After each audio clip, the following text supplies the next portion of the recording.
All right, welcome to another update on the pickup truck on the 55. I've been out of town the last couple of weeks up with dealing with some family issues up in Oregon, so I think we're going to be back on track now.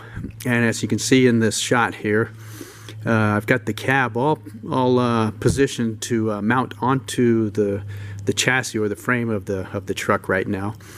And so basically what I'm going to be doing today is actually I'll walk around here first. Actually, let me start at the beginning here. I'm ready to mount it all down onto the frame, and then I discovered that the brake master cylinder that I recently bled, this is your master cylinder with the single line coming out of it, started to leak right from, I don't know if you can see where my finger is, right underneath here, and you can see it on my finger there. Anyway, brake fluid's coming out.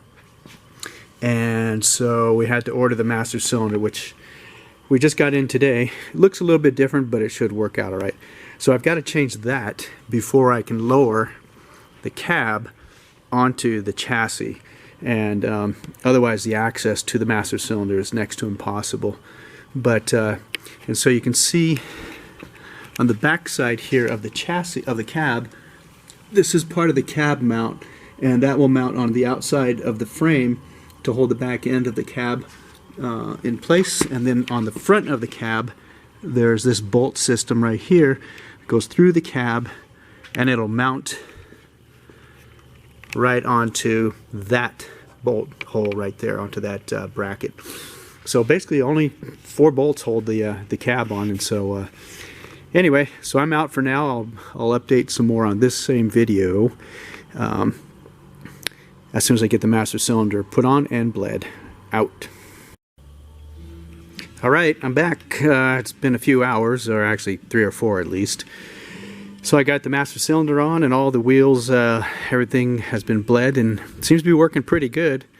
And as you can see in this shot here, I've got the cab is all lowered down onto the chassis, and I've got it pinned not real tight, but loose enough so I can still shift the cab if I need to kind of move it a little bit back and left and right for when I line up the fenders and so forth like that.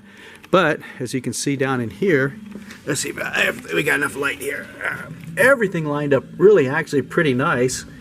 And of course down inside in there is the new master cylinder all mounted underneath the cab, which is now you see why I had to do it while the cab was off.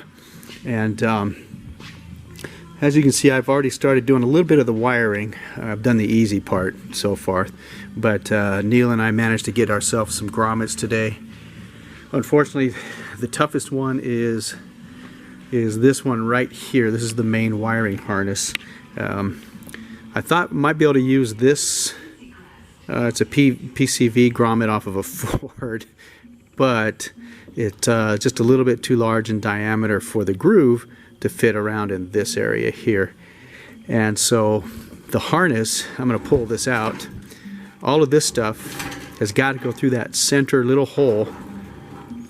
And you can see more and more.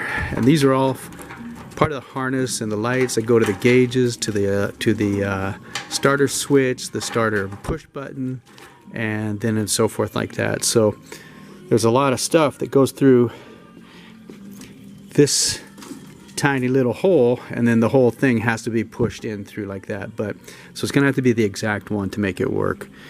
But otherwise, so we're moving along really well. And one of our biggest concerns, let me get around here. One of our biggest concerns was once we got the cab on the chassis was whether the doors were going to twist a little bit.